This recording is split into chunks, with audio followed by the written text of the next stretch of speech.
Somewhere else in the forest, there were skulls and remains of devoured animals. This was because, before they arrived, something had already swept through this land.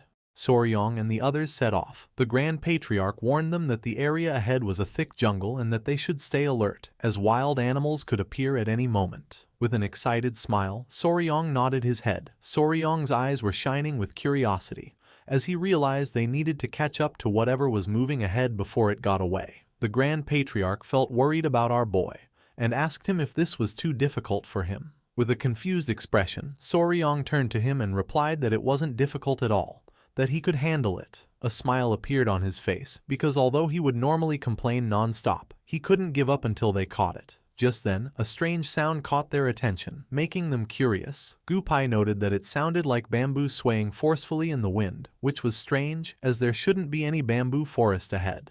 Two men from the clan leaped forward, warning that there was a cliff ahead and to watch their step, as there was something down below. Soryong and Gupai panicked and couldn't help but feel fear. In front of them was a cliff, and at the bottom were hundreds of strange creatures. Observing closely, the Grand Patriarch saw they were red ants and panicked, wondering if they weren't demonic ants, all clustered together like this. Gupai was speechless, as judging by the size, they were not normal demonic ants. The Grand Patriarch admitted that not even in the records of the Tang clan had he seen anything like this, and he asked Soryong if he knew what they were. Soryong began to ponder, for although he had never seen them this big, he was almost certain they were army demonic ants. Hearing this, the Grand Patriarch's eyes widened in surprise and curiosity. Army ants, found in Africa and America, travel in massive swarms. Most ants build secure nests and live sedentary lives, but army ants, when food is scarce, move in large numbers, migrating as one. Their march looks like an advancing army, hence the name army ant. They were extremely aggressive, and if provoked, not even the bones would be left. Soryong and the others were watching in silence, hidden among some bushes. Our boy became serious and suggested that, for now, they should retreat silently. But just then, one of the men stepped on a branch. Our boy and Gupai realized this was not good. Soryong's and the man's faces twisted in fear, and when they turned around, they saw the ants staring intently at them. Everyone froze in fear. Not long after, the ants began to charge towards them. With their faces covered in sweat, Soryong and the others started to flee for their lives. Several minutes had passed, and it was already dusk. Soryong and the others were running with all their might, somewhat surprised, as the ants were much faster than they had imagined. On the path, there was a small deer eating leaves. As soon as they saw it, the ants pounced on the small deer and began to devour it. Noticing this, Soryong's eyes filled with fear. He remembered that demonic ants sensed movement through vibrations, and that if they kept going like this, the ants would think they were prey. With a worried expression, the Grand Patriarch asked him what they should do. Something caught Soryong's attention, and an idea came to his mind. He revealed that they had to cross the river, as the ants couldn't cross water. The Grand Patriarch pointed in the direction of the river and told them to jump. Without hesitating for a single second, everyone leaped into the water. By the time the ants arrived, everyone had already jumped. Several seconds later, Soryong emerged from the river and couldn't help but smile upon noticing that the ants were turning back. Gupai was relieved that they had survived. Once the ants left, they got out of the river. He sneezed, feeling that it had been too close. It was like having one foot in the grave. Soryong was lying on the ground exhausted and asked his centipede Cheoya if he was okay, assuring him that he would dry him off quickly. Cheoya nodded. With a smile, the Grand Patriarch stood up and admitted that they were monstrous creatures. He, the myriad venom's divine lord, had never felt fear before any enemy, and yet, these demonic ants had filled him with terror. Our boy's eyes filled with concern, and he warned that they must remain cautious. These creatures devoured every living being in their path, and this explained why they hadn't seen a single animal on the way. Stroking his beard, the Grand Patriarch nodded, confirming that a swarm of this size explained everything. Our boy was disappointed, thinking it was only demonic ants and not some unknown beast. The Grand Patriarch noticed the sun was setting and, seeing that this place seemed safe, suggested they rest for a while. Soryong nodded, thinking it was a good idea. Then, he approached Gupai and with a smile proposed to Great Lord Gu that, once night fell, they should head back towards the demonic ants to investigate. Gupai was shocked and asked what they were supposed to check. With a confused expression, our boy replied that, of course, he meant the demonic ants. Gupai began to tremble and his eyes widened in fear. They had barely escaped, and he couldn't believe he was being serious. The other man asked if he was planning to catch them all, just as he did with the golden phoenix beasts. With a nervous smile, Soryong waved his hands, explaining that of course not.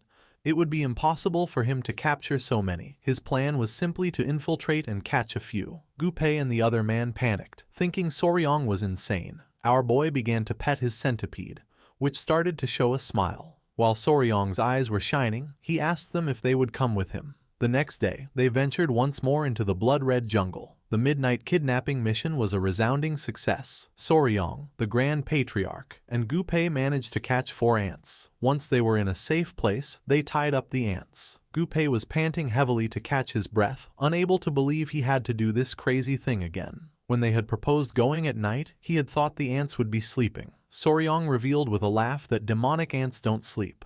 Soryong pointed out that they had succeeded, as they had managed to catch 4 demonic ants. Gunpei grabbed the ant he had caught and with a confused gaze asked Soryong if they could really raise them. Soryong sat down beside them and began to observe the ants carefully. After analyzing them, he determined that it probably wouldn't be possible to raise them. Their memory only lasted about 3 days, which made any training useless, and without a queen, they were impossible to control. Gunpei was somewhat furious, wondering if all this had been for nothing. With a serene smile, Soryong replied that it hadn't been for nothing. He pointed out the beauty of the creatures, explaining that the simple act of displaying them in the Tang clan would be impressive. Gunpei put his hands on his face. Soryong, with a nervous smile, reminded him that this was the poisonous creatures unit and that he had to endure it. The Grand Patriarch interrupted them, asking Soryong what his plan was now. He suggested that if they were going to hunt more poisonous creatures, they could head west towards Ruili or south to the deeper jungles of Sichuan. Soryong's eyes began to shine with confidence as he revealed that they would do neither of those things. First, they would regroup with Hua Yun's group and then they would track the demonic ants again. More precisely, they would move ahead of them. Gunpei and the others were in shock. Soryong cracked his knuckles and revealed his plan. Their targets would be the poisonous creatures flushed out by the march of the demonic ants. This, in reality, would make it easier to capture others, turning it into a perfect opportunity. For this reason, they had to join their march. Gunpei's face was covered in sweat, knowing he wouldn't make it out of this alive. A smile spread across our boy's face, making him feel excited as the image of poisonous creatures came to his mind. It didn't matter if he couldn't catch the ants. With this plan, he would take over all the venomous beasts of Yunnan. He would sweep them all up. Once night fell, they lit a bonfire. Lady Huaying was in shock to see they had captured 4 ants. Her attention was fixed on the sharp limbs of the insects. She couldn't believe that Soryong wanted to run in front of these creatures and, on top of that, catch the venomous beings that fled from them. She became somewhat furious. After the bees, now it was ants. She remembered it hadn't been that long since they ran in front of the golden-haired royal bees. Soryong panicked and, showing a nervous smile, reminded her that she herself had said they got good results last time. Her eyes widened in surprise, as she knew Soryong was right. She remembered the Grand Patriarch's words, who had explained that by running tirelessly in front of the swarm of golden-haired royal bees, she had depleted her internal energy over and over again. Thanks to this, she was able to absorb most of the energy from the inner core of the blue-spotted centipede, and without seeking it, even Huyen got a great opportunity. A cheerful smile spread across our boy's face. He explained that, now that the centipedes had molted twice and no longer needed to feed on the core's energy, it was her chance to completely absorb the remaining energy. The Grand Patriarch approached them and interrupted, asking Soryong if for that very reason, he shouldn't run as well. With a confident gaze, Huaying nodded. She stated that Soryong had also taken the elixir of the golden-haired royal bees, and therefore, he also needed to absorb this energy. Soryong's face filled with sweat and, with a confused expression, he proposed that the Grand Patriarch carry him and run, arguing that his qigong skills weren't very good. Laughing out loud, the Grand Patriarch told him that he had seen him run very well that day, and that this was a great opportunity. Soryong couldn't help but grit his teeth hard and feel furious. Just then, Lady Huaying took our boy's hand and with a smile, asked if he would run with her tomorrow. Soryong didn't know what to say. Huaying let out a sigh and as her eyes shone she whispered that this was his punishment for trying to get his way. Her expression seemed strangely satisfied, like someone who had just eaten powdered yellow worms. The next day, the ants were chasing a wild boar through the forest. The large-scale collection of venomous creatures had begun.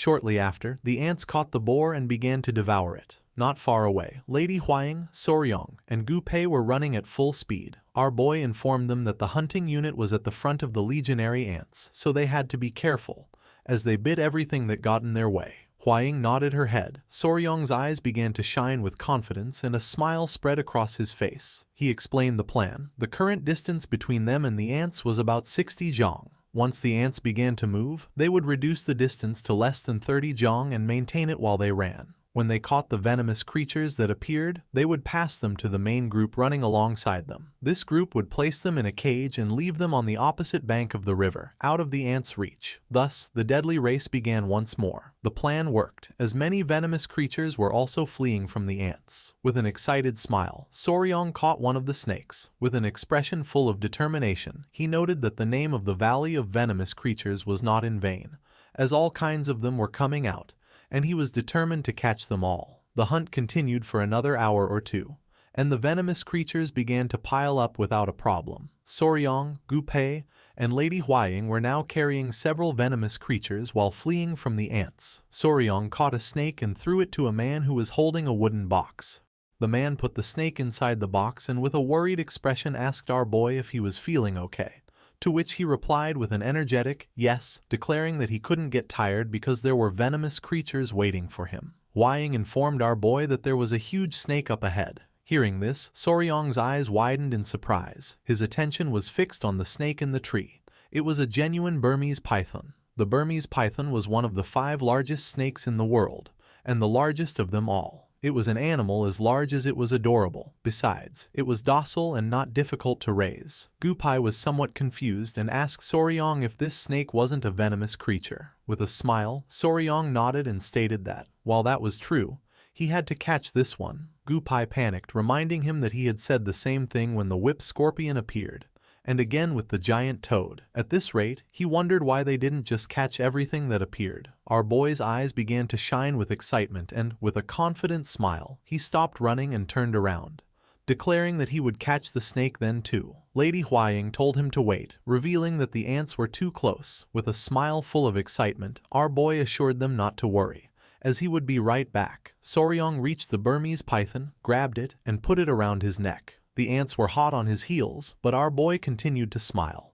He wasn't going to let such a beautiful creature end up as food for the ants, so he decided it was time to get out of there. Soryong's luck ran out when he tripped on a branch and fell face first onto the ground, right in front of the ants, causing Lady Huaying and Gu Pei to panic. Knowing this was not good at all, Soryong turned around and his eyes widened in fear, knowing the ants were very close. Consumed by fear, the only thing Soryong could do was freeze as the ants lunged at him. Just then, someone grabbed Soryong by the collar. It was Manhwa, who had tied her spiderweb to a tree branch and, grabbing our boy tightly, lifted him off the ground, preventing him from being devoured by the ants. Soryong was in shock, as he couldn't believe she had saved him. The stampede of ants was so large it created a blizzard. Manhwa told our boy to hold on, making his eyes fill with tears. Noticing this, Lady Huaying and Gu Pei felt relieved. She congratulated Manhwa on a job well done and asked her to please take Soryong to a safe place. The ants had destroyed everything in their path, devouring every living being and tearing down trees. A moment later, Manhwa let go of Soryong,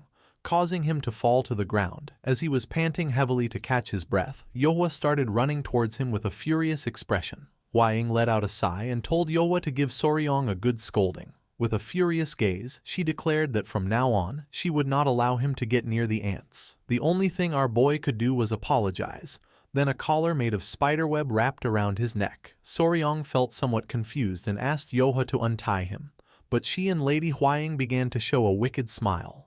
At that moment, Gu Pei arrived and saw Soryong on all fours like a dog, a scene that confused the leader. Lady Huaying quickly asked what had happened with the ants. Gu Pei mentioned that, luckily, they had stopped just on the other side of the hill and, as the sun was setting, he suggested they take a short break. Soryong didn't lift his head. He was very embarrassed. Lady Huaying agreed and decided they would wait there for the main group that was following them. At that moment, something behind the trees began to move. Noticing this, Huaying's eyes filled with curiosity. Not long after, someone threw a spear which stuck in the ground near Soryong. Seeing this, everyone panicked, not knowing what was happening. Men carrying spears emerged from the bushes, ordering them not to move. They declared that this was the land of the Beast Palace and demanded the intruders identify themselves. With a confused gaze, Gu Pei unsheathed his dagger, while on the other side, Lady Huaying asked them to calm down, revealing that they were from the Tang clan of Sichuan. Upon learning they were from the Tang clan of Sichuan,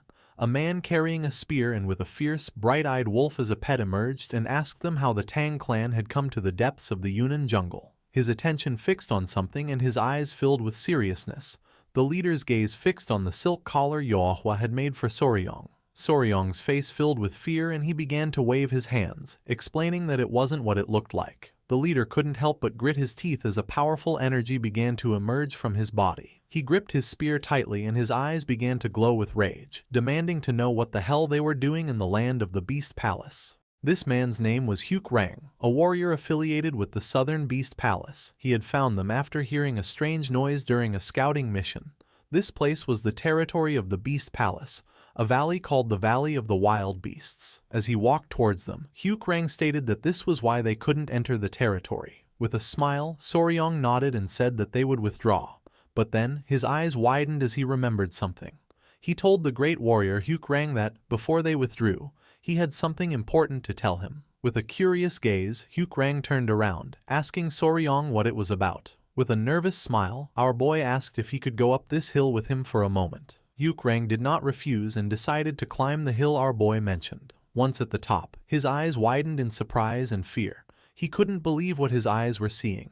In the distance, a mountain of ants could be seen. Soryong revealed that they were ants, known as legionary ants, and that the strange sound Huk Rang had heard was surely them on the move. He was honest and admitted that he believed the Beast Palace was in the path of these ants, warning that if the Valley of the Wild Beasts was a long, narrow valley, this would be very dangerous. Huk Rang began to sweat in panic, understanding that if this was true, it would be a true disaster. With a serious gaze, he announced that he would return to the Beast Palace to inform the Palace Lord and ask the members of the Tang clan to accompany him to explain in more detail about the legionary ants. While Naik was playing with Rang's wolf, Lady Huaying showed a cheerful smile and said they would gladly do so. Soryong's attention was fixed on the ants and his eyes began to shine with fear, so he urged everyone to go to the Beast Palace immediately, as quickly as possible. Night was already falling and the ants were preparing to sleep. They would rest quietly, but when the sun rose, they would rampage through the area again.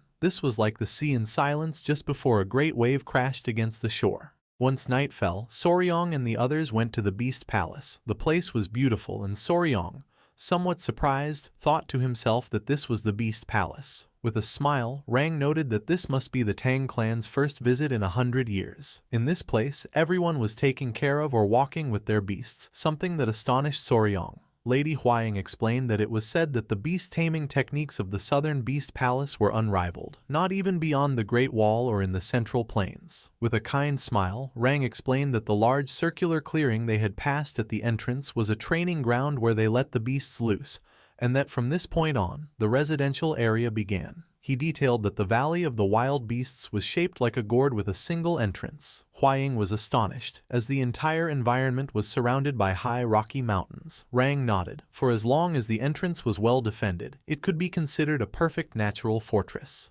Soryong's attention was fixed on the buildings, realizing that while it was a fortress, on the contrary, if the entrance was blocked, it meant they would be trapped like rats in a cage. Once at the entrance, Rang became serious and informed the Palace Lord that the guests from the Tang clan of Sichuan had arrived. The Palace Lord gave them permission to enter. Everyone's eyes widened with seriousness and upon entering, Soryong saw 3 figures next to their black leopards. The atmosphere was tense. The old man with white hair and scars on his face began to pet his beast and introduced himself as Manhwa, the Lord of the Beast Palace. Clasping his fist in his hand, Soryong bowed his head before him as a sign of respect and introduced himself as Wei Soryong of the Tang clan of Sichuan. Lady Huaying also introduced herself. With a serious tone, Manhwa deduced that they had come all the way to Yunnan to hunt venomous creatures. He added that he had already heard the gist of it from his warriors, and acknowledged that the Tang clan of Sichuan knew much more than they did about poisons and venomous creatures. With a furious expression, he let out a sigh and asked them what exactly the legionary ants were and how they had gotten here. Soryong's and the other's eyes widened in surprise and confusion. Closing his eyes, our boy nodded and proceeded to explain everything that had happened so far, how dangerous the legionary ants were and the level of destruction they could cause.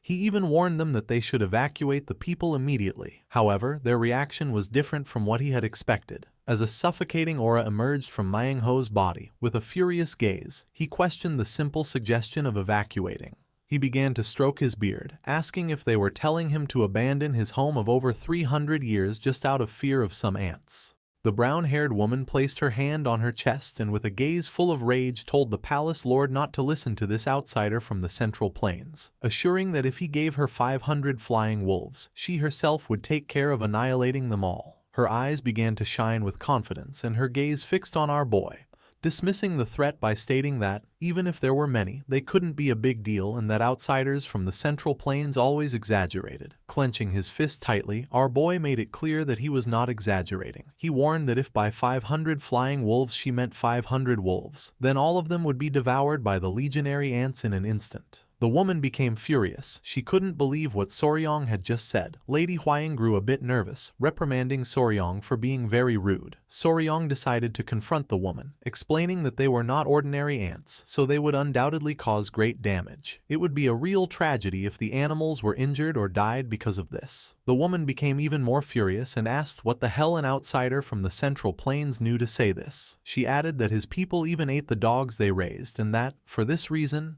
they were incapable of understanding them. Hearing this, Soryong became furious and gritted his teeth tightly. For her to judge them just for raising animals differently, this was crossing the line. A powerful energy began to emerge from our boy's body, causing Lady Huaying and Gupai to panic. While he could tolerate other things, he couldn't stand anyone doubting his feelings for his pets. He decided it was time to show everything he had. Without hesitating for a single second, he extended his hand and ordered his pets to come out. The 3 centipedes emerged from his clothes. Naek showed her true form, her spider body now visible, and then the lizards also emerged. Everyone's attention was fixed on them and their eyes widened in surprise, leaving them in shock. Soryong began to show off all his beasts with a proud smile, while those present, speechless, recognized the centipedes and lizards, and understood that the woman, in fact, was not a twin. While petting the centipedes, with a confident look, Soryong told them that her words were a bit offensive, as these were his companion venomous creatures. He revealed that it broke his heart when they got sick or were injured, so, of course, he also understood very well. The woman was in shock as she couldn't believe someone like Soryong had so many beasts. The old man with a parrot as a beast was dumbfounded and asked if by companions, he meant they were venomous creatures that would accompany him for life. The old man with a cat added that even in their beast palace, where they cherished animals, no one used the word companion. Manhwa's furious expression disappeared and a smile spread across his face. He began to laugh out loud, exclaiming that this was truly extraordinary. Laughing, he mentioned that it had seemed strange to him that a woman was holding the young warrior on a leash, but that if the one holding the leash was this tamer and her companion, it meant that they both considered each other as their owner. Soryong panicked and began to sweat, knowing that this was all a misunderstanding. The elders became serious. They reasoned that if the young warrior referred to the creatures he raised as companions, it showed the magnitude of his love for them. Nodding, they concluded that if the advice he had given them arose from this same feeling, then they should not ignore it. Manhwa also agreed, thinking that our boy was right, as buildings could be rebuilt, but people and beasts would not come back. With a cheerful smile, Soryong and Lady Huaying looked at each other. They couldn't believe Soryong's plan had worked. Placing his hand on the table, Manhwa stood up and ordered everyone to gather in the main courtyard of the Beast Palace to prepare for evacuation. Following Manhwa's order, several hours later, everyone went to the main courtyard of the Beast Palace. Manhwa, who was next to Rang, approached Soryong and thanked him. Placing a hand on his shoulder, with a smile, he told him he was sorry he couldn't see him off or compensate him properly due to the urgency of the situation. Soryong said it was nothing, that he had only done what any person should do. With a regretful expression, the woman apologized to the young warrior for yesterday. She admitted she didn't know he was so serious and that she had made a mistake in judging him. Our boy told Miss Seal Pio not to worry about it. This aggressive woman turned out to be not only one of the palace elders but also the daughter of the palace lord. Her attention fixed on one of the centipedes, acknowledging that this was truly amazing. For her, it was easy to have beasts near people, but getting insects and venomous creatures to follow him like this was something else entirely. She began to pet the small centipede on Soryong's head and asked the young warrior if, in the future, his little creatures happened to have offspring, could she keep one. At that moment, roars of agony began to be heard, causing everyone to panic. Pio became somewhat confused, wondering what that sound was and if it was an elephant. Soryong's eyes filled with surprise, and when he turned around, he saw that the ants were attacking and slowly devouring an elephant. Soryong felt fear as he understood this was bad, as the elephant must have fled right in this direction. The elders were in shock. It was the ants, and the elephant had been taken down without being able to do anything. Our boy began to sweat. He panicked, turned around, and shouted at them that there was no time to lose. He urged them to evacuate immediately, as the ants were coming straight for them. Manhwa refused, gritted his teeth and revealed that it was already too late, as they had already reached the entrance of the Wild Beast Valley. The ants began to devour the elephant's carcass while the others were on their way to the Beast Palace, which was only a few hundred meters away. Fleeing was no longer an option.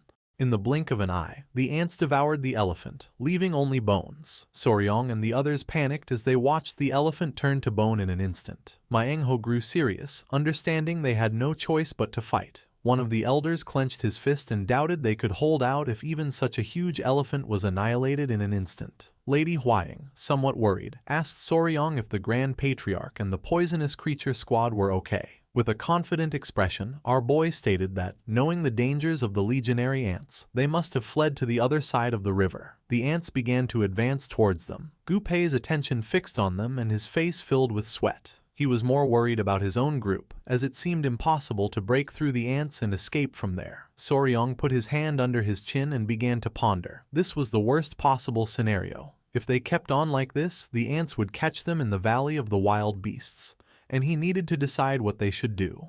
Just then, a spiderweb descending from the top of the mountain caught everyone's attention. It was none other than Yohua. While Soryong was somewhat surprised, Lady Huaying began to smile. Remembering they had her, she realized that if they could use Yohua's web to cross the mountain, they could escape to safety. Nearby, Manhwa stood with his arms crossed. Soryong turned towards them and wondered what the people of the Southern Beast Palace would do. If it were just his group, it would be fine, but with so many people, the situation was very different. With a confident smile, Manhwa told the young warrior not to worry about them and to just leave. He explained that, in the world of beasts, eating and being eaten was natural. If they couldn't defeat these creatures, their fate was to be devoured. Soryong and Lady Huaying were surprised. Our boy clenched his fist tightly, his eyes shining with determination. He couldn't just abandon them like this. They were animal lovers, like him.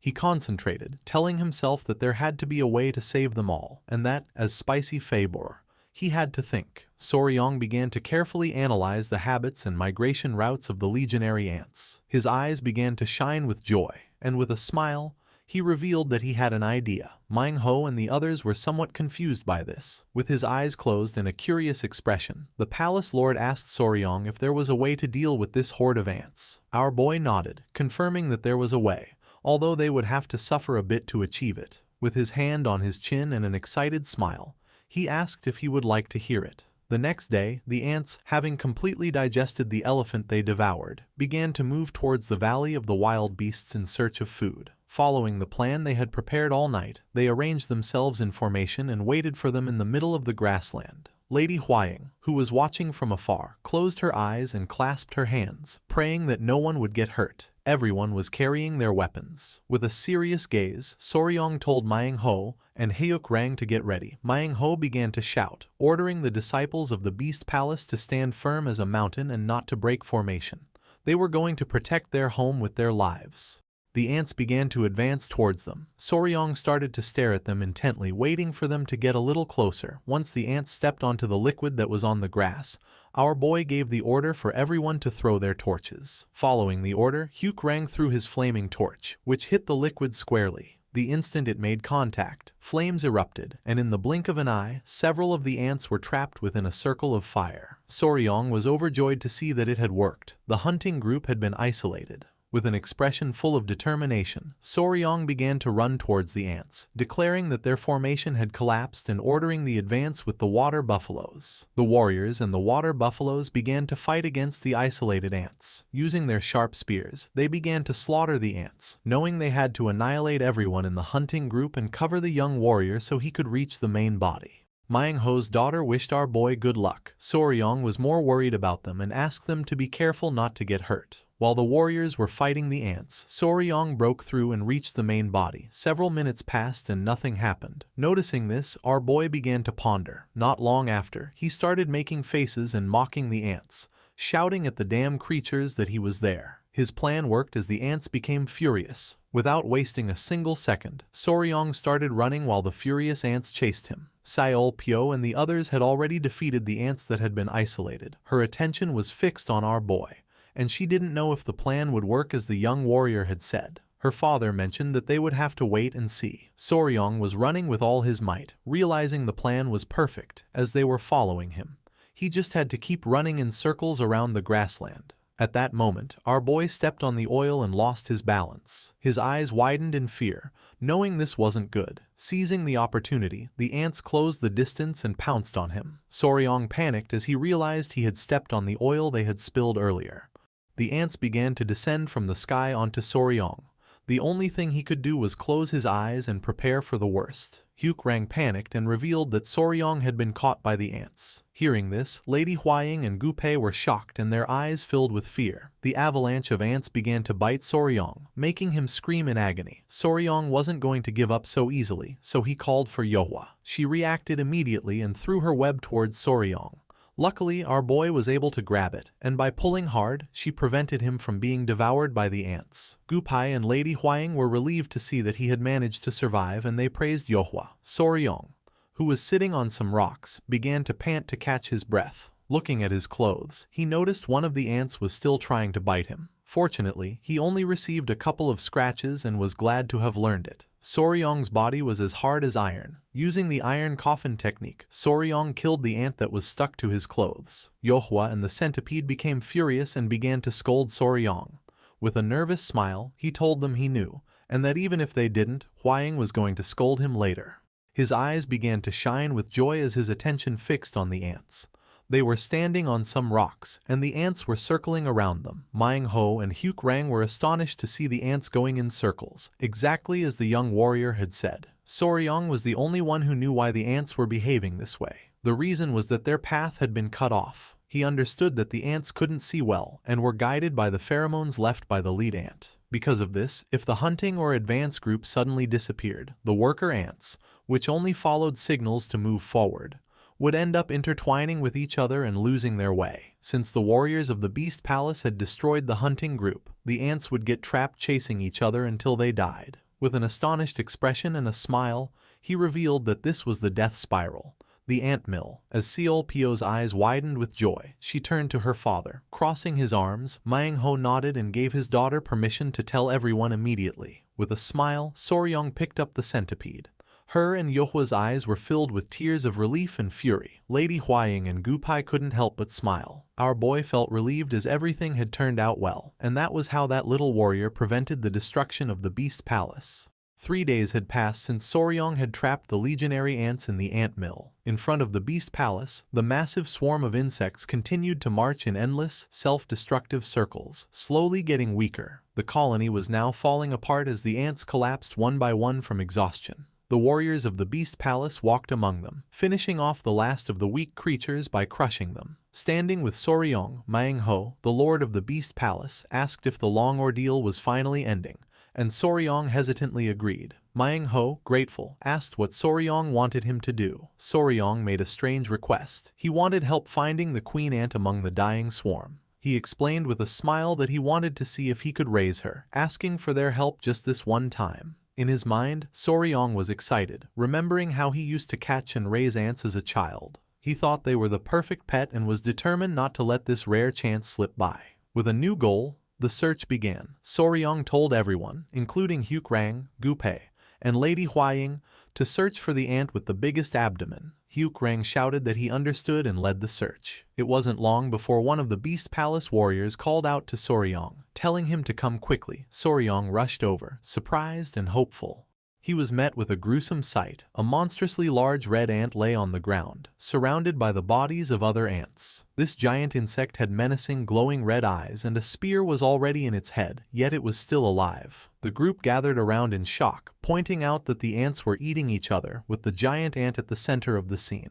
Lady Huaying asked if this could be the queen. Soryong, with a disturbed look, confirmed that it must be the queen, but he couldn't shake the feeling that something about the situation was very strange. Soryong was deeply troubled by the scene. He knew from his knowledge of insects that while a new queen ant might eat her own eggs to survive and start a colony, a queen would never eat her own young once the colony was large and established. Also, he knew that ants only recognize their dead companions after about 3 days, when the bodies start to release a specific chemical. This led him to a horrible conclusion. The queen was eating her own young while they were still alive, which was completely against the laws of nature. Just as he was thinking about this, Lady Huaying called out to him, telling him to look closely at the queen's head. His eyes widened as he saw something gleaming where the warrior's spear had been. It was a golden needle, glowing with a faint energy, stuck deep in the creature's forehead. Driven by curiosity, Soryong carefully approached the dying monster. Lady Huaying warned him to be careful, but he was focused on the strange object. He reached out and, with a firm grip, pulled the golden needle free from the queen's head. The moment it came out, black blood shot from the wound, and the giant ant let out a final pained screech before collapsing. Soryong stared in shock. The queen was dead. Holding the strange needle, he turned to Lady Huaying and asked if she recognized it. She looked at it thoughtfully, explaining that while the Tang clan also used golden needles, this one had a rare length and shape. As Soryong looked at it more closely, he noticed that the needle was hollow. He guessed that it must have been used to inject some kind of drug or poison into the queen. Suddenly, a voice called out to Soryong and Lady Huaying. It was the Grand Patriarch, who came running towards them with his men, much to the relief of his grandchildren. The elder explained that he had met the warriors of the Beast Palace while searching for them and had been told everything that had happened. He asked Soryong if he was all right, and the boy assured him that thanks to his iron coffin technique, he had only a few scratches. Manhwa then approached the Grand Patriarch and, confirming he was an elder of the Tang clan, did something amazing. He, along with all the warriors of the Beast Palace, knelt down in a deep bow of gratitude. Manhwa declared that his people owed a great debt to the Tang clan for their help, leaving the Grand Patriarch completely flustered and begging them to rise. Lady Huaying noted to herself that for the proud lord of the Beast Palace to show such deep respect was truly special, even for someone as important as her grandfather. Once they stood up, Manhwa insisted on treating the Tang clan with the greatest hospitality and invited them into his palace. However, Soryong interrupted, explaining that he had an important question for his grandfather first. He held out the golden needle he had pulled from the queen ant's head, explaining where he found it and noting its similarity to the needles used by their own clan. He asked the Grand Patriarch if he had ever seen one like it before. The moment the Grand Patriarch saw the needle, his expression changed to pure shock and horror. He grabbed Soryong's hand, demanding to know where he had found it. Startled by his grandfather's intensity, Soryong repeated that it was in the queen ant's head. Lady Huaying asked what was wrong, sensing a serious problem with the needle. With a grim and heavy tone, the Grand Patriarch looked at both his grandchildren and the members of the Beast Palace. He ominously stated that it seemed an old enemy, one who held a deep grudge against both the Tang clan of Sichuan and the Beast Palace, was still alive. This news left Manhwa and his warriors completely stunned and filled with dread. Manhwa was taken aback, questioning who could possibly hold a grudge against both their houses. With a grim expression, the Grand Patriarch revealed the name of their old, shared enemy, the Five Venoms sect. The name struck the members of the Beast Palace like a thunderbolt. Manhwa and his elders cried out in disbelief, asking if it was possible for the sect they had supposedly wiped out 100 years ago to still be alive. As the elders reacted, Soryong recalled a story his grandfather had once told him. He remembered hearing that the divine technique he had learned had come from this very sect, which the Tang clan and the Beast Palace had joined forces to destroy long ago. Manhwa, putting the pieces together, realized that if the Five Venoms sect was involved, they must have used their forbidden great explosive immersion technique of wild beasts on the Ant Queen. Seeing Soryong's confusion, Seolpyo explained that it was a dangerous technique that forced a beast's potential to be unlocked, driving it into a frenzy. She added that it was a last resort art, as it could easily kill the animal if done wrong. The Grand Patriarch explained more about the sect's cruelty, describing them as ruthless people who forced beasts to breed with venomous creatures to create spiritual pills and who would kill anyone who got in their way. He concluded that the combination of a Tang clan-style golden needle and a Beast Palace technique was undeniable proof of their involvement. Fear began to spread through the Beast Palace warriors as they whispered among themselves, wondering if the terrible events of a century ago were about to happen all over again. Interrupting the growing panic, the Grand Patriarch placed a reassuring hand on Soryong's head. He acknowledged the danger but focused on the positive outcome. He stated that the ants had been defeated and, more importantly, this incident had shown that the Five Venoms sect was still active. Looking down at his grandson with pride, he told him that he had accomplished something truly great. Manhwa wholeheartedly agreed, patting Soryong's head as well and admitting that without the young warrior's help, they would have remained unaware of the coming threat. Soryong blushed under the praise. Finally, the Grand Patriarch stood tall and made a formal declaration. He announced that since the Five Venoms sect had not truly been destroyed, the alliance made 100 years ago was still in effect. In the name of the Patriarch, he pledged the full support of the Tang clan of Sichuan to the Beast Palace in the fight to come. With a determined expression, Manhwa clasped his fist and formally renewed the alliance, declaring that the Beast Palace would, of course, stand with and support the Tang clan. Having settled the matter, he turned to Soryong with a warm smile. He expressed his deep gratitude, explaining that since Soryong had done him a great favor, he wished to grant the young warrior and his clan anything they desired. Manhwa's enthusiasm was clear as he loudly encouraged Soryong to ask for anything at all, leaving our boy flustered and wondering why he kept getting these open-ended offers. Sensing the opportunity, the Grand Patriarch leaned in and whispered to his grandson. He told Soryong to ask Manhwa about the divine returning technique of the Five Venoms, assuring him that the Palace Lord would not dare to refuse such an important request. Taking his grandfather's cue, Soryong turned to Manhwa and stated that he had a question. The Palace Lord graciously told him to ask whatever he wished. The scene then shifted to the Grand Hall of the Palace Lord within the Beast Palace. There, Soryong presented his two small centipede-like creatures, which hopped playfully on a tiger skin rug. He began to explain his unique situation. Unlike the other members of the Tang clan, he had learned a technique that came from the Five Venoms sect. Because of this, he revealed, he was able to give commands to one of his creatures purely through his thoughts. Getting to the main point, Soryong asked his crucial question.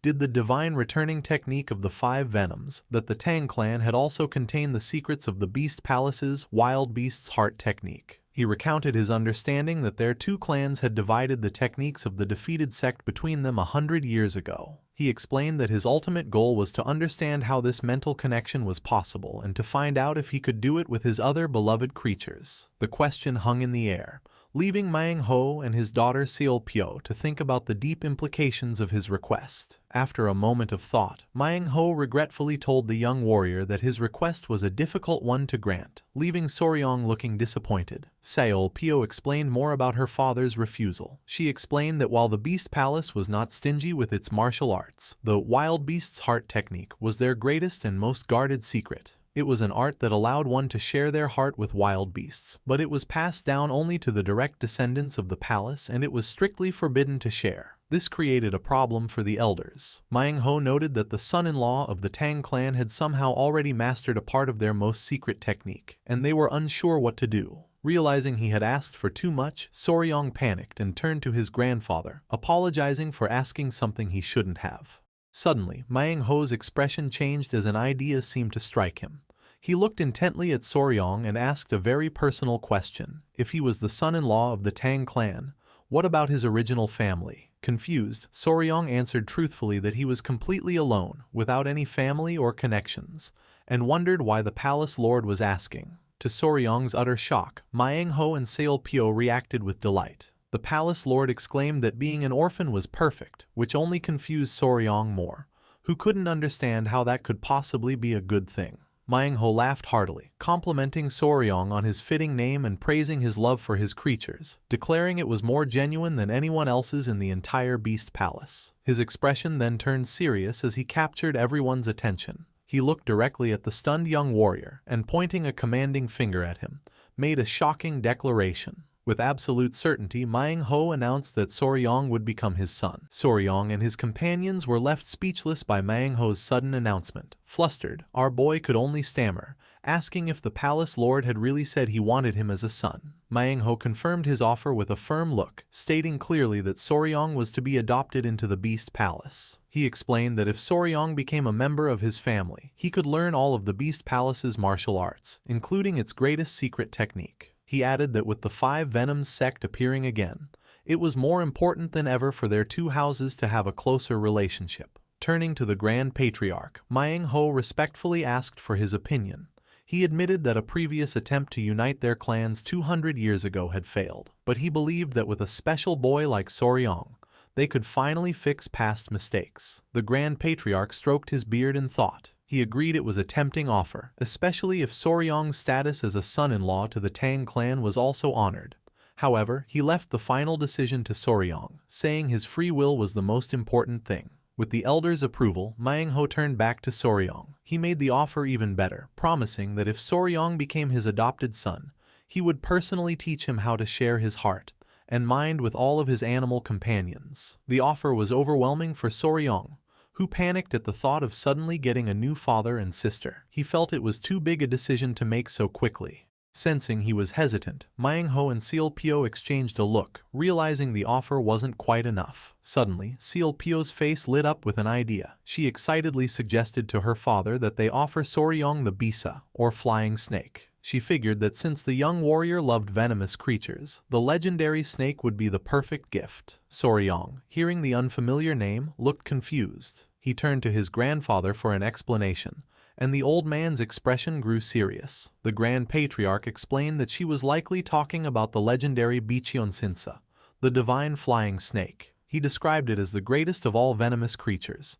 It was a mythical beast, said to have 2 horns and the ability to fly through the sky. The description had a huge and immediate effect on Soryong. His hesitation vanished, replaced by pure excitement. His eyes began to sparkle, and he clenched his fists, completely taken by the thought of such an incredible creature. It was, he thought, an insanely amazing offer. Seeing that Soryong was about to accept, Silpio made the final, irresistible offer. With a confident and playful smile, she promised him that if he became her little brother, she would personally help him capture the legendary flying snake. That was all it took. All of Soryong's doubts disappeared. Without a second thought, he bowed deeply and formally greeted his new family, calling Manhwa father and Silpio older sister. The palace lord burst out in joyous laughter, welcoming his new son. While Lady Huang and her companion from the Tang clan looked on in confusion, the hall filled with celebration.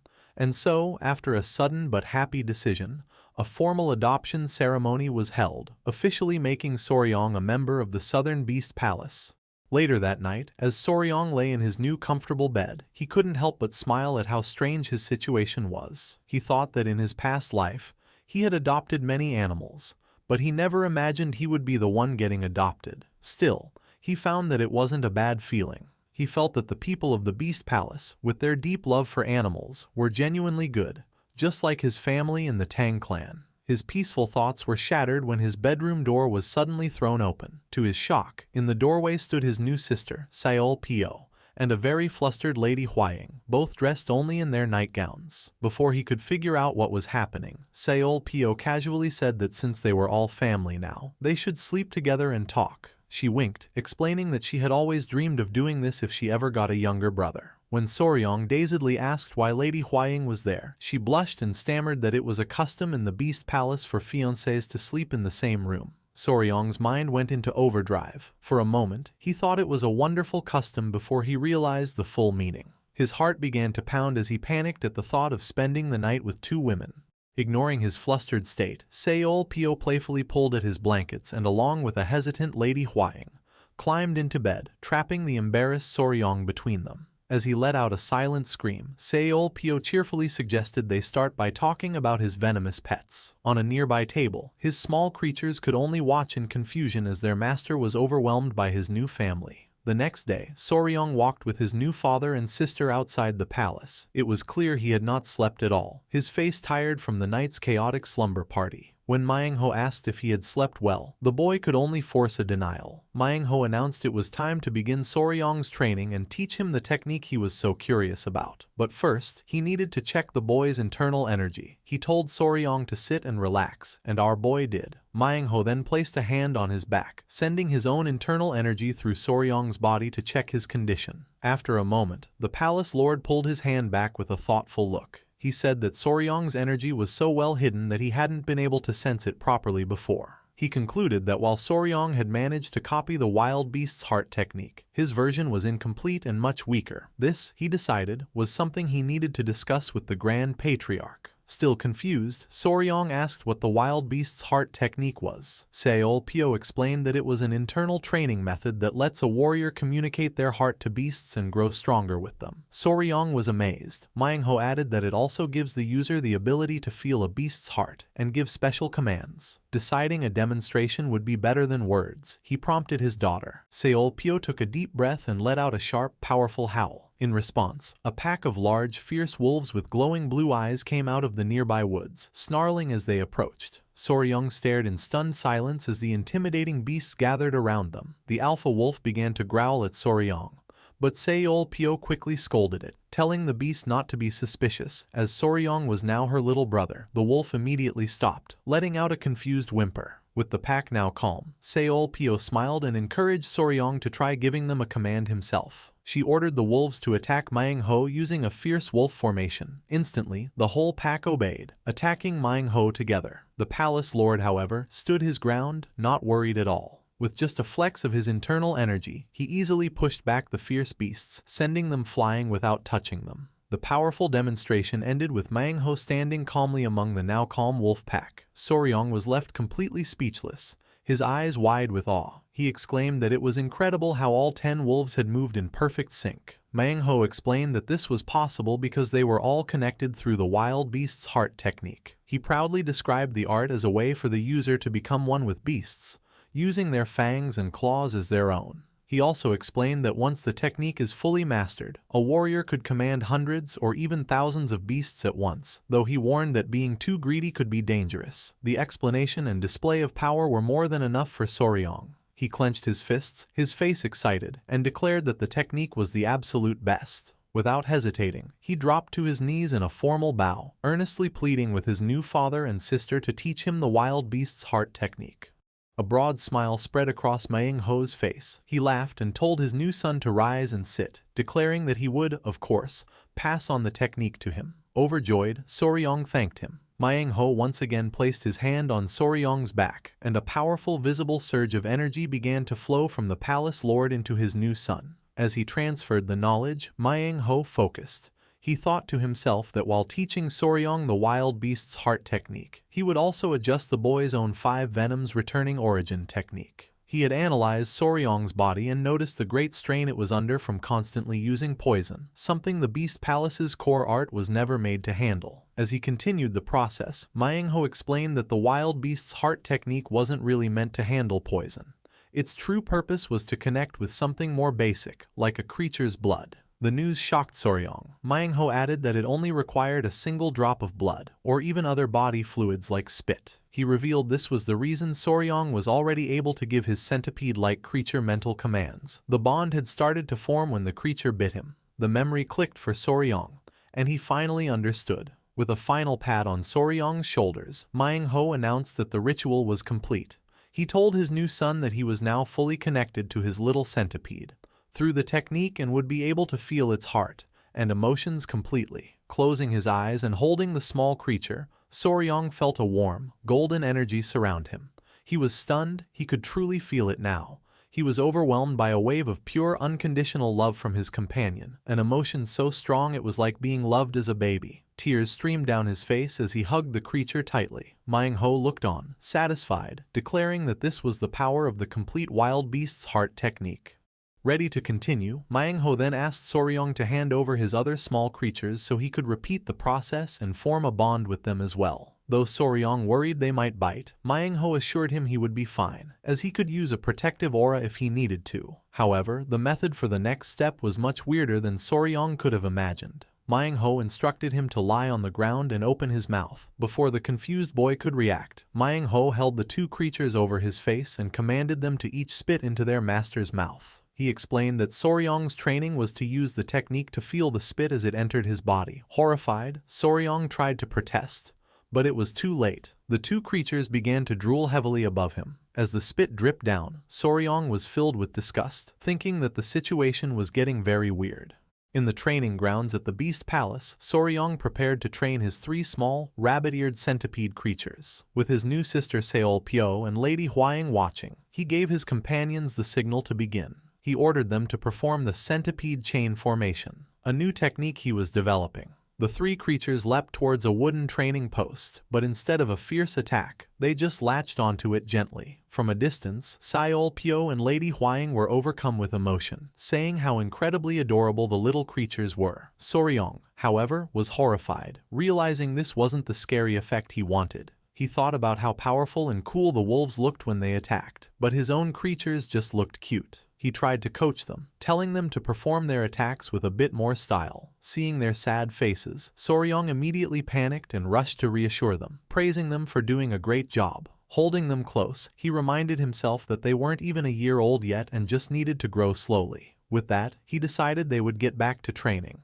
Half a month had passed since Soryong had officially inherited the beast heart art and bonded with his centipedes. Because his original technique was similar, he was able to master the new one very quickly. This let him focus on strengthening his connection with his companions. Soryong didn't actually go through with the disgusting method of having his creatures spit in his mouth. He couldn't do that. Instead, he completed the bonding process by having them all suck on his pinky finger. Later, while walking, Soryong asked his sister Seolpyo if she had heard any news from the flying heavenly divine master yet. Seolpyo explained that the place the warriors had gone to check was a 3-day journey away, so they would probably hear back soon. Soryong understood and agreed. As Soryong stood with Seolpyo and Lady Huaying, Gupei came running towards them. Out of breath, he called out for young Master Soryong, announcing that he had a message from the Grand Patriarch. Surprised, Soryong asked what was going on. Gupei hesitated for a moment before delivering the exciting news. The heavenly flying emissary had finally been found. The news sent a jolt of excitement through both Soryong and Lady Huaying. A determined smile spread across Soryong's face as he thought that the moment had finally come. Without wasting a second, he announced that they would go to his grandfather at once.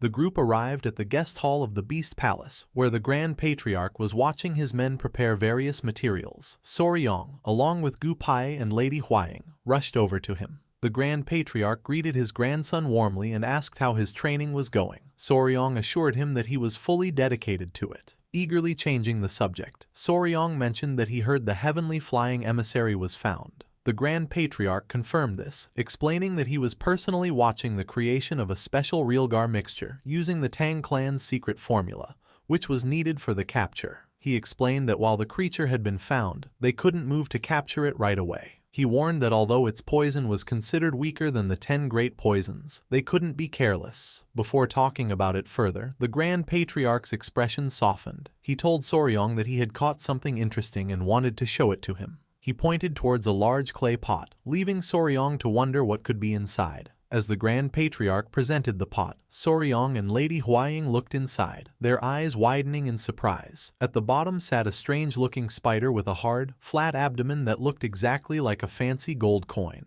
Soryong excitedly identified it as a money coin spider. The Grand Patriarch confirmed this with a smile, explaining that the creature was named for its abdomen's resemblance to a gold coin. This creature, also known as the Chinese hourglass spider, is a type of trapdoor spider. Soryong's face lit up with joy.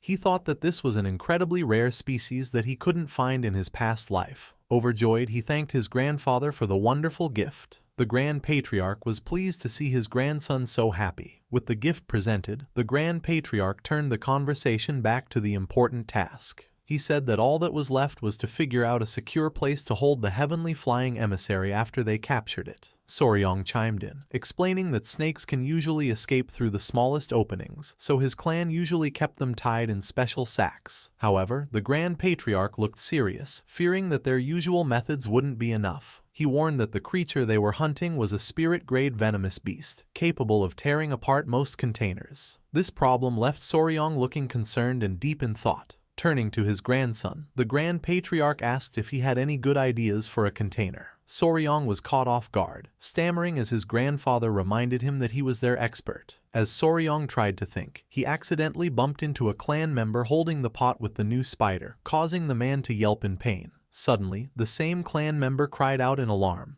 telling Soryong they had a problem. In a panic, the man announced that the money coin spider had disappeared. He held up the pot, showing it was now empty except for the dirt. The man was upset, apologizing and explaining that he had only looked away for a moment. Soryong, however, stayed calm. He reassured the man that it was all right and that the creature hadn't actually escaped. He then asked the clan member to bring him some spider thread and chopsticks. Once he had the items, Soryong tied an insect to the thread and dangled it over the center of the jar. In a flash, the money coin spider burst out from under the dirt, snatching the bait with surprising speed. The clan member was completely shocked. Soryong explained that it was a trapdoor spider and that it naturally digs burrows to live in, telling the man not to worry. The man let out a huge sigh of relief. As the man walked away with the pot, Soryong watched him, a thoughtful look on his face. He remembered how the spider built its home by digging a burrow, creating a secure, pouch-like space. As he pictured the spider's den, a brilliant idea suddenly struck him.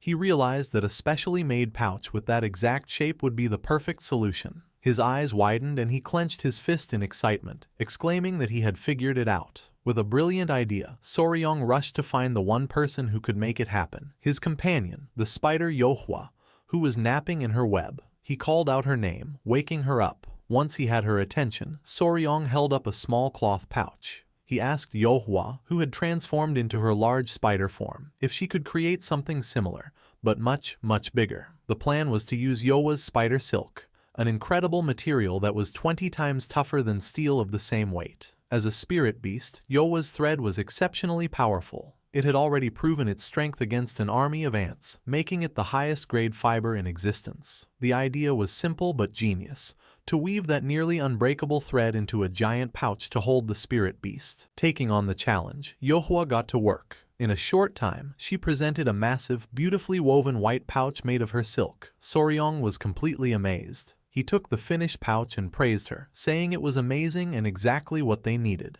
Yohua chirped happily, proud of her work. The others were equally impressed. Gupai tested the pouch by trying to cut it with a dagger, but the blade only sparked against the tough material. He exclaimed in shock at how tough it was. The Grand Patriarch agreed that it was a monstrous creation. With this final preparation complete, the Grand Patriarch announced that they could now leave as soon as the next day. He gave the order for the warriors to be prepared, as they would set out early in the morning. Soryong, standing proudly between Yohua and Lady Huaying, confirmed that he understood. Overjoyed and relieved, Soryong turned to Yohua and told her she had done a great job. As a reward, he gave her a storm of head pats, much to her delight. The Grand Patriarch and Gupai laughed at the sweet scene, while Lady Huaying looked on with a blush.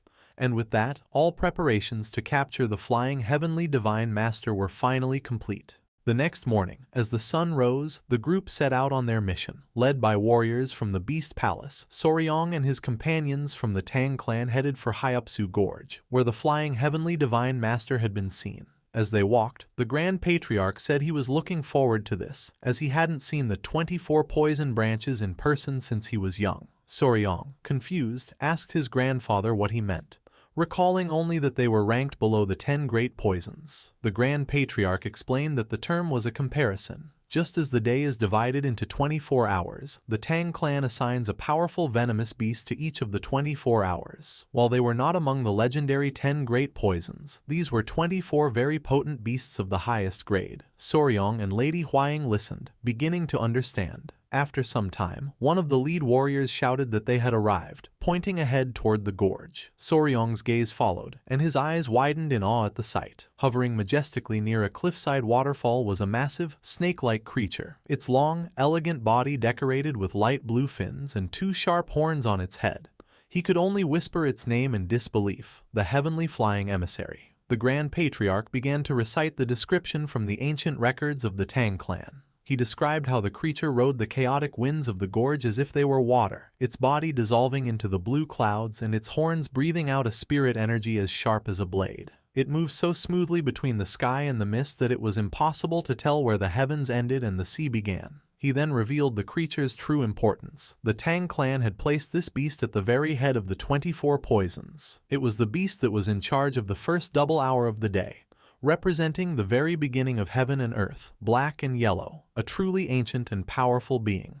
As he stared at the impossible sight, Soryong's mind went back to his previous life. He remembered that flying snakes did exist on Earth, though most people didn't know it. He recalled a live stream he did as his online personality, Spicy Faber, where he excitedly showed his 1 million subscribers a real, flying snake. He had shown a green snake called a chrysopelea, and when his viewers asked how it could fly, he explained the science. It didn't truly fly, but glided by spreading its ribs to catch the air. His viewers had accused him of clickbait, but he had calmly defended himself, arguing that gliding up to 250 meters was close enough to flying. He had then laughed and confidently said that everything in the universe had to obey the laws of physics. A snake couldn't just fly like a bird. That was what he used to believe. But now, seeing a massive horned serpent soaring through the air against all logic, he could only wonder what he was looking at. The sight was so reality-breaking that his brain felt like it would shut down. He turned to his grandfather and asked if it wasn't a bit strange that a snake was flying.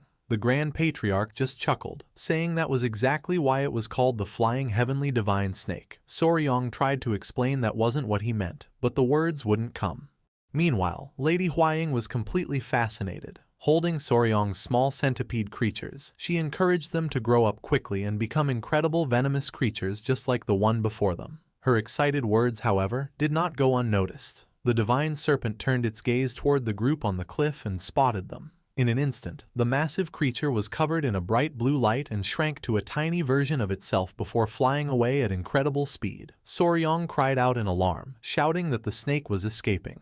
The Grand Patriarch stayed calm, noting that it had obviously sensed them. He told the panicked Soryong not to worry, confident they would find it again. He decided the creature likely hadn't gone far and told the group to set up camp and send out a scouting party to search the area. Soryong, calming himself, agreed to the plan. After the divine serpent had fled, the group stood on the cliff, thinking about their next move. Seolpyo approached Soryong, who seemed lost in thought, and asked him what he was doing. He explained that since it was his first time seeing a snake that could actually fly, he was trying to figure out a plan to lure it back down so they could capture it. Seolpyo chuckled, playfully teasing him. She had thought that with all the creatures he commanded, he would surely know the basics of hunting. Soryong was puzzled, asking what she meant by the basics. She explained a simple but important fact. Even though the creature could fly, it was still a living being. It had to eat and sleep just like any other animal, which meant it would eventually have to come back to the ground. That would be their chance to strike.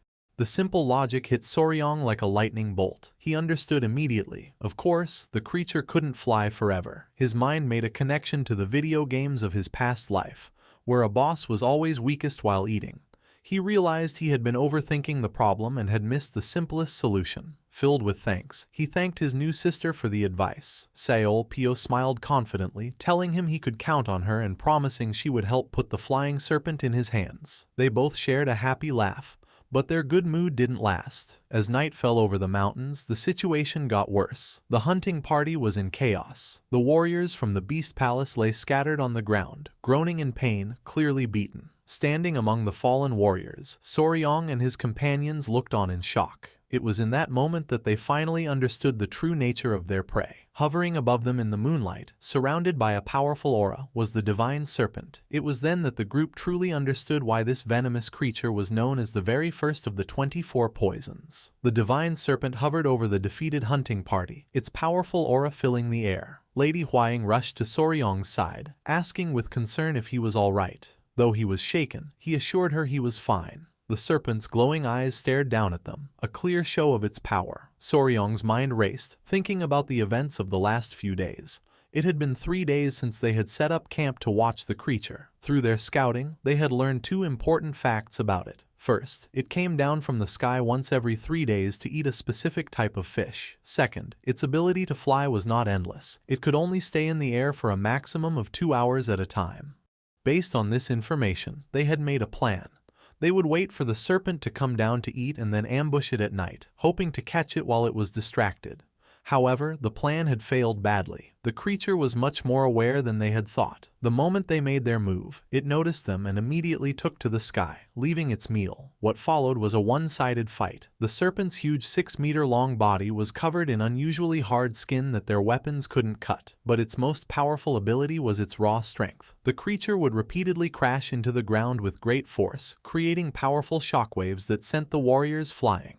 The constant storm of flying rocks and debris made it impossible for anyone to even get close. As the dust settled, Soryong and the others finally understood the truth. While the serpent's poison might not have been as strong as the legendary 10 great poisons, its overwhelming physical power and sharp senses were more than enough to earn its reputation as the most powerful of the 24 venoms. Seeing the damage, the Grand Patriarch quickly made a decision. He told Soryong that there were too many injured and they needed to retreat immediately. Soryong quickly agreed. The Grand Patriarch then shouted the order for everyone to fall back, telling them to grab the wounded and return to the safety of their camp. The entire group turned and fled from the powerful serpent, their faces showing fear and determination. Their first attempt to capture the flying serpent had ended in complete failure. Later that evening, the group gathered around a campfire. The mood was serious as they tended to their wounds. Lady Huaying was wrapping a bandage around her arm and Soryong approached her with concern.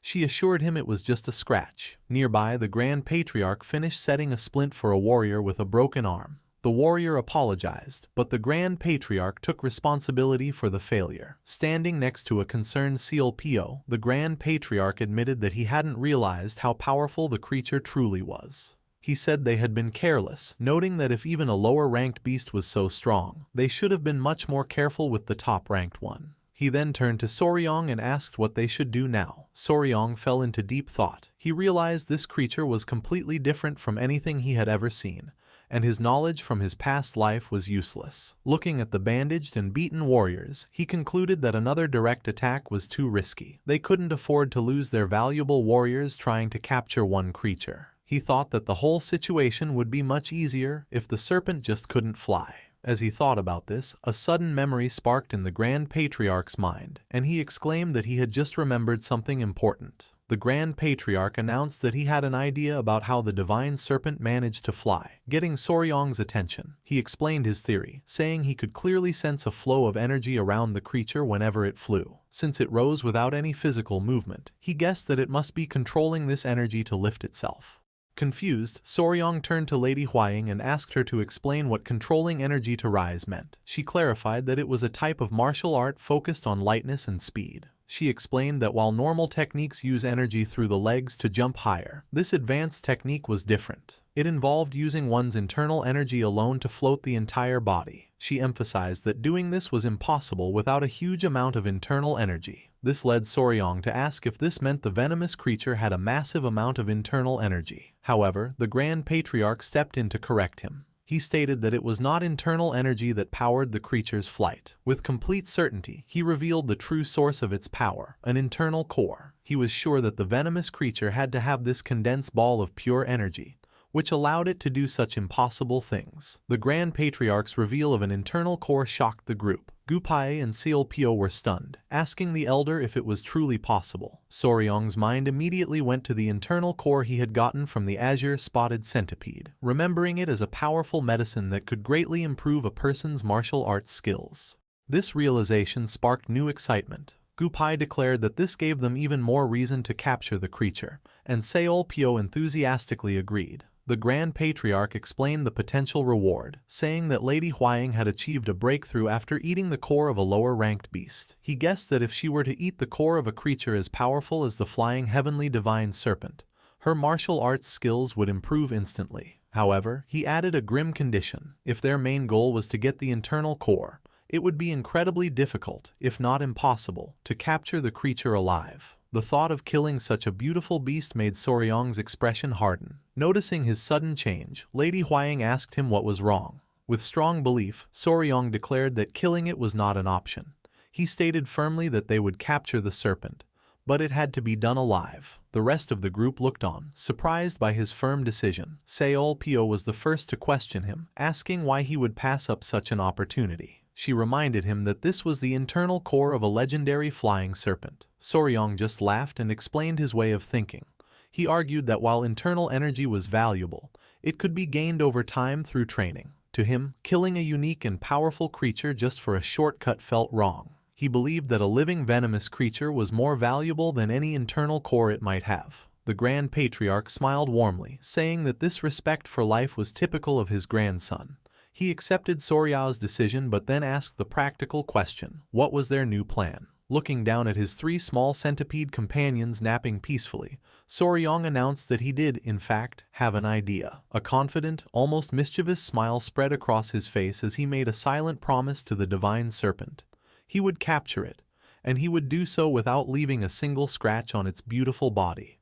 Following Soryong's new plan, the group began their operation. They found the divine serpent as it came down to a quiet river to drink. From a hidden spot, Soryong picked up a rock and threw it near the creature. The sudden noise startled the serpent, causing it to hiss and look around for the source of the sound. Observing its reaction, Soryong began to analyze the situation scientifically. He knew there were three main ways a snake senses the world. The first is through a bone in its head that detects sound waves and vibrations. The second is an organ that analyzes smells captured by its forked tongue. The third is a pit organ that uses heat-sensitive cells to track the body heat of its prey. With this knowledge, Soryong came to a simple conclusion. If they could block their scent and hide their body heat, the serpent wouldn't be able to find them. The way they did this, however, was not very dignified. The whole group, including the Grand Patriarch and Lady Huaying, found themselves wrapped from head to toe in thick, white bandages, looking like mummies. The Grand Patriarch was very embarrassed, asking Soryong if he really had to wear such a silly outfit. Soryong explained that the suits, made from Yowa's super durable and insulating silk, were essential for the plan to work. He did, however, warn everyone that the suits didn't block their presence completely, so they had to be careful not to get too close. The Grand Patriarch, while understanding the reason for the disguises, still had one important question. He asked Soryong how these suits would actually help them catch the serpent without hurting it. Soryong smiled and began to explain the full plan. He started by reminding them of his sister Seolpyo's advice. Even a divine beast is still a living creature that needs to eat and sleep. With that as the foundation, he revealed the next step. He said that from now on, they would follow the serpent for several days, and every time it tried to land to eat or rest, they would bother it by throwing rocks, not letting it have any peace or food. The simple but brutal strategy left the Grand Patriarch and Lady Huaying speechless. Soryong confidently explained the logic behind his tough plan. Since the suits made from Yowa's silk would make them invisible to the serpent, the creature wouldn't be able to find them to attack. By constantly denying it food and sleep, it would eventually get exhausted and collapse. He reasoned that even though it was the most powerful of the 24 venoms, it couldn't ignore the basic needs of hunger and sleep. He admitted this would be tiring for them as well and told them he was counting on their endurance, which made the other members groan. And so, their campaign of harassment began. 6 long days passed. Just as the hunting party was getting tired, they found the divine serpent, now looking weak and weary, coming down to a small spring for a desperate drink of water. A lookout warrior immediately spotted it and shouted the order for everyone to throw their stones. The serpent let out a frustrated and tired roar, its body trembling with fatigue. It tried to fly back into the sky, but its movements were now slow. The creature grew dizzy, its vision blurring from exhaustion. Finally, its body couldn't take any more. The divine serpent gave in to hunger and exhaustion and fainted, falling from the air and crashing to the ground. The warriors below shouted in victory as their target was finally down. And just like that, the operation was a success. The warriors quickly moved in with the giant pouch made of Yowa's silk and secured the unconscious beast. They had managed to catch the flying heavenly divine serpent without a single scratch on it, and just as importantly, without any of their own warriors getting hurt. Soryong, looking at their prize, proudly decided to name his successful strategy the Heaven and Earth Net Pursuit. The entire group erupted in cheers, celebrating their hard-won victory. With the serpent safely contained, the group loaded the huge white pouch onto a large wooden cart and began the journey back. As they traveled, the Grand Patriarch stood beside Seolpyo, looking at the cart. He sighed, remarking on how much trouble that one miserable creature had put them all through. Curious about the prize, Soryong asked his grandfather if he had had a chance to check the serpent's internal core. The Grand Patriarch confirmed that he had. He explained that while the core itself wasn't very large, the energy inside was incredibly dense. He estimated its power was equal to 120 years of dedicated internal energy training, a truly amazing treasure. The Grand Patriarch's assessment of the internal core's power left Lady Huaying completely stunned. She exclaimed in disbelief, questioning if it was really equal to 120 years of power. The immense value of the core immediately changed her mind. Turning to Soryong with an eager Seolpyo, she pleaded with him to just let them take the core. She stressed that this wasn't just 5 or 10 years of power, but a huge 120. she continued, reminding him that he was still young and that with such a massive boost to his internal energy, he could master any martial art. She acknowledged his love for venomous creatures, but insisted this was a once-in-a-lifetime chance. The Grand Patriarch added his voice, agreeing that an internal core of this quality would completely change a person's body and give them a huge amount of power. He suggested that with it, Soryong might even be able to surpass the legendary 10 Great Poisons and reach a higher level of existence. Soryong fell silent, seriously thinking about their words. He admitted to himself that the idea of surpassing the 10 Great Poisons was very tempting. However, his thoughts went back to the creature itself. The flying heavenly divine serpent was an incredibly rare and beautiful being. The thought of killing such a magnificent creature was something he couldn't do.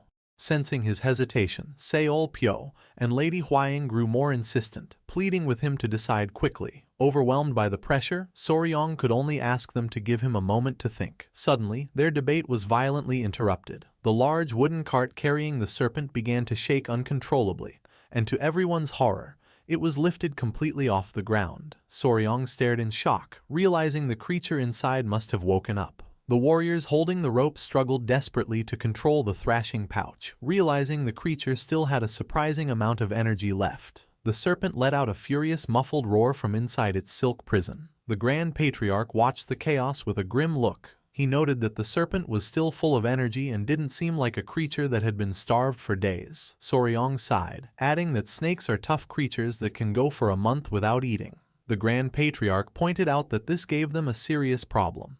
Now that the serpent was awake, it would constantly try to resist, and its thrashing had broken the cart, making it hard to transport. He then brought up an even bigger concern. He admitted to Soryong that he had kept quiet because he knew how much his grandson admired the creature. He explained that while Soryong's other pets were easy to raise, this divine serpent was so fierce and powerful that he wasn't sure if they could even find a place to keep it if they brought it back to the clan. The Grand Patriarch's patience had run out. With a grim and determined look, he gave an ultimatum. If the creature continued to resist so violently, they would have no choice but to kill it and take the internal core, whether Soryong wanted to or not. As he spoke, the thrashing inside the pouch suddenly stopped. The abrupt silence was broken only by a soft hissing sound, leaving the warriors confused. A moment later, a strange vapor began to come out of the silk pouch, and everyone watched in stunned silence. Then, something incredible happened. A glowing blue-green orb rolled out from an opening in the pouch. The warriors were speechless. One of them finally shouted for Soryong to come quickly, announcing that the flying serpent had shrunk. Soryong and the others rushed to the cart. Peeking inside the now loose pouch, they saw an unbelievable sight. The once massive, majestic serpent was now a tiny chibi-like creature with large, tear-filled eyes, looking completely harmless. The transformation was too much for Soryong. Instead of being relieved, he fell to his knees in despair. He cried out, mourning the loss of his magnificent flying serpent, which had been reduced to a mere pet. The Grand Patriarch, watching the scene, quickly understood what had happened. He explained that the creature must have offered up its internal core to save its life. He was amazed by its intelligence and its ability to expel its own core. Soryong, however, was not listening. He was now scolding the tiny serpent, calling it a fool for giving up its power so easily. He insisted that if it had just waited, he could have convinced his grandfather to let it live. He picked up the core and tried to force the little creature to eat it, begging it to take its power back. And so, in a completely unexpected way, they had killed two birds with one stone, getting both the legendary internal core and the now tamed divine serpent. Because the creature had shrunk, they were able to transport it easily and return directly to the Beast Palace. The following day, in the hall of the Beast Palace Lord, Manhwa and his elders gathered to look at the prize. The internal core sat in a fancy box, radiating a powerful, pure energy. Manhwa and his elders were in awe. One commented on its incredible and refreshing aura, now understanding why the Grand Patriarch had valued it at 120 years of power. However, as Manhwa looked at the core more closely, he noticed something strange. He announced that, unfortunately, the energy in the core seemed to be of a heavenly origin. The news left the others looking on with a mix of curiosity and concern. Confused by the term, heavenly energy, Soryong questioned what it meant. Manhwa explained that not all internal energy is the same. He said that the internal energy methods of the Beast Palace were based on the energy of the earth. The Grand Patriarch then added the important detail. The internal core of the flying heavenly divine serpent was filled with the energy of the heavens, making it incompatible with the internal energy technique Soryong was practicing. He regretfully told his grandson that because of this mismatch, he would likely only be able to absorb about half of the core's immense power. Despite this, Soryong was not discouraged. He reasoned that even half of such a powerful core was still a great chance. The Grand Patriarch was pleased with his positive attitude and agreed, telling him to store the core safely for now while he tried to find a way for Soryong to use more of its energy. Lady Huang congratulated Soryong on the incredible opportunity, and he happily accepted the fancy box with the precious core.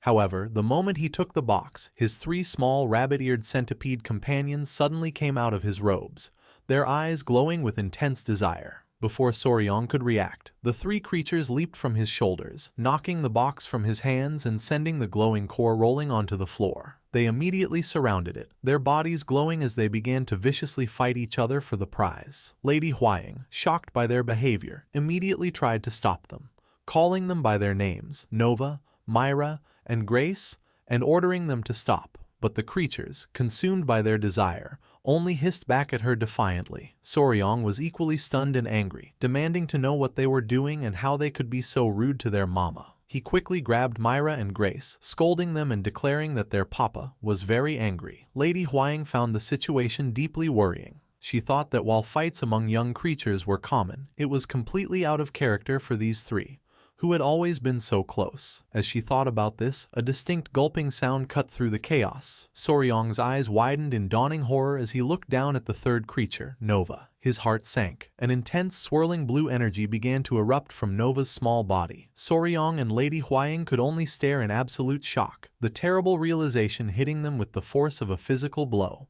Nova had swallowed the internal core. In the Beast Palace's main hall, a blinding blue light suddenly exploded from where Nova was. The blast of energy was so strong that everyone was thrown back. Lady Huang cried out, realizing Nova had swallowed the powerful core. As chaos erupted, Soryong had a strange vision, realizing this was the exact scene he had seen in a dream. Immediately after, a terrible headache hit Soryong, causing him to scream in agony. A worried Lady Huang rushed to his side and asked what was wrong. The surge of energy was so powerful that even she stumbled back. Overwhelmed by the pain, Soryong collapsed, unconscious. Lady Huang shouted his name in panic as his 2 other small companions looked on, distressed. As Lady Huang knelt beside Soryong, she saw Nova glowing brightly on his chest. She started to move forward, but Manhwa quickly shouted at her to stop and not to touch Soryong. She was confused and asked why she shouldn't help. He told her to look closely, explaining that the same light from Nova was now also coming from Soryong. Manhwa could feel the energy of the beast heart art and realized something was happening inside Soryong. He warned that if anyone touched him, he could suffer a dangerous Kai deviation. Lady Huang was left confused and terrified. A moment later, she got goosebumps as Soryong's body began to float into the air, surrounded by a brilliant white light. The scene then shifted to inside Soryong's mind. He found himself in a dark, watery space, clutching his head in pain. He felt as if his head was about to split open. He wished he could pass out and mentally cried out for someone to help him. Just then, a large glowing orb of light came down towards him. From the light, a mysterious woman appeared, floating down to him. She reached out a hand towards his head, and Soryong looked up in surprise. The woman gently placed her hand on his head. As she softly stroked his hair, Soryong felt the intense pain begin to fade. Though he didn't know who she was, he felt calm and relieved from her gentle touch. Inside his mind, Soryong felt the gentle touch and turned around, confused. He wondered if the person comforting him was Lady Huang or his sister, Seol Pyo. However, he saw a completely unfamiliar young girl with blue hair and a kind smile, who was glowing softly. He stared in shock, bewildered as to who she was. The mysterious girl floated closer, and before he could react, she gently hugged him and gave him a soft kiss on his forehead. The moment her lips touched him, a bright light flashed, and the girl disappeared in a burst of energy. With a gasp, Soryong's eyes snapped open. He was back in the room at the Beast Palace and wondered if the whole experience, including the mysterious girl, had just been a dream. His thoughts were cut short when he felt something slimy and wet on his head. He looked up and was horrified to see a massive blue armored creature that looked like a giant centipede pinning him to a table. The creature had a blush on its face and seemed to be looking at him with affection. Panicked, Soryong let out a loud scream. At that moment, the door burst open, and Lady Huang and Seol Pyo rushed in. They were relieved he was awake but shocked by the scene. Trapped under the giant creature, Soryong desperately called out to them for help. He frantically shouted that the huge centipede was trying to eat him, while the creature only nuzzled him affectionately. Seeing Soryong's panic, Seol Pyo and Lady Hwying reassured him. Seol Pyo told him to calm down, explaining that the giant creature wasn't trying to eat him. She then revealed the shocking truth. The massive centipede was his beloved pet, Nova. Soryong stared in disbelief, unable to understand how his small creature had turned into this giant beast. He mumbled that it didn't look like a normal centipede anymore. Lady Hwying, with a happy expression, confirmed his thought. She explained that after Nova swallowed the internal core of the flying heavenly divine serpent, she changed into this new, powerful form. Seol Pyo added that Nova had evolved into a legendary flying centipede. Lady Hwying then described the legend of the flying centipede. It was known as a living disaster that could fly through the skies, bringing down a deadly poisonous rain that could destroy the earth. With a serious tone, she revealed its true status. It was one of the legendary 10 deadly venoms, the king of all centipedes. The news that his own pet was now one of the most feared creatures in existence left Soryong completely stunned. He cried out in disbelief that this could be his Nova. However, his shock quickly turned into a strange daydream. He imagined a future where his daughter, now a modern girl, was using her ability to fly to demand a higher allowance. The absurd thought filled him with a sudden sense of fatherly pride. Snapping back to reality, Soryong rushed to his newly evolved pet with tears of joy. He exclaimed that his precious first daughter had grown up so beautifully. He began to lovingly pet Nova, comparing the situation to raising a kitten, only to find out it was a tiger. Lady Hwying tried to calm him down, reminding him that he had been unconscious for half a month and needed to rest. As Seol Pyo worried that the connection to a 10 deadly venom might have affected Soryong's mind, Lady Hwying sighed, saying this over-the-top behavior was just how he usually was. Getting serious, she told Soryong this wasn't the time for jokes. She explained that while Nova's evolution was a wonderful thing, there was also some bad news. Soryong, still admiring his pet, dismissed her concerns. Annoyed, Lady Hwying shushed him, insisting that he listen. Lady Hwying, with a serious expression, told Soryong the bad news was not small. On her shoulders, his other two small creatures, Myra and Grace, glared menacingly, their eyes glowing red. She explained that the two girls were absolutely furious. A moment later, a horrifying realization hit him. He imagined the scene before the core was eaten. Nova pointed at the two creatures and declared the rule of their competition. The centipede that won the fight and ate the core would evolve. This was followed by another comical vision where his 3 pets were human children. 2 of them argued that the oldest sister was cheating, while Nova proudly held the core. Soryong, as their father, was left trying to comfort the 2 crying children. Snapping back to reality, Soryong was horrified, finally understanding the sibling rivalry he had accidentally created. Filled with guilt, he rushed to apologize to the 2 angry creatures on Lady Hwying's shoulders, telling them he was sorry and that they were just as precious to him. The 2 creatures seemed to accept his apology, nuzzling happily against Lady Hwying's cheeks. This, however, only sent Soryong into a new panic, as he realized his daughters now preferred their mother. Lady Hwying just laughed, explaining that it's common for children to love their mothers more. After a long round of apologies from their father, the 2 little creatures finally calmed down. The next morning, Soryong sat quietly as the Grand Patriarch examined his internal energy. Both his grandfather and his new foster father, Manhwa, carefully checked his body to see how Nova's evolution had affected Soryong's own power. The Grand Patriarch gave his analysis first. He concluded that Soryong's poison cultivation had clearly advanced. Manhwa agreed, adding that this made sense, as the beast heart art lets the master and their beast grow stronger together. Since Nova's venom had become much more powerful, Soryong's own poison abilities had grown with hers. The Grand Patriarch smiled. Pleased, he told Soryong that even though the core was gone, it had still helped him greatly, and they would confirm the full changes once they returned to the Tang clan. Just as they finished, Manhwa turned to Soryong and asked an unexpected question. Had he been seeing any visions lately? The question caught Soryong completely by surprise. Manhwa explained his concern. He warned that when a person accepts a powerful beast's consciousness into their mind too early, there is a risk that the beast's will could overwhelm their own mind. He stressed that this was especially worrying for Soryong, as he was now connected to one of the 10 deadly venoms. Soryong's thoughts immediately went to the mysterious blue-haired girl he had seen. He wondered if she was a sign of his mind being taken over. However, he quickly dismissed the idea, remembering her gentle touch felt healing and comforting, not threatening. Manhwa finished by telling Soryong to come to him immediately if he ever sensed anything strange. Soryong respectfully agreed. With Soryong's condition stable, the Grand Patriarch and Manhwa decided it was time to get back to the important business they had paused. A confused Seolpyo asked her father what they had postponed. With grim expressions, the two elders revealed their true purpose. It was time to deal with the Five Venoms sect. They announced their plan to find the sect's hidden base. The name of the evil sect brought a look of shock and determination to Soryong's face. The Grand Patriarch explained that the ruins where the sect was supposedly wiped out 100 years ago were not far from their location.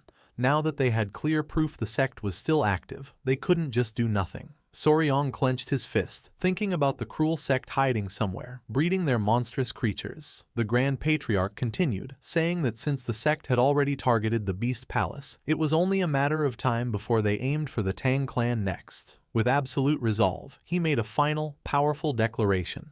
Before the Five Venoms sect had a chance to find them, they would strike first and destroy them.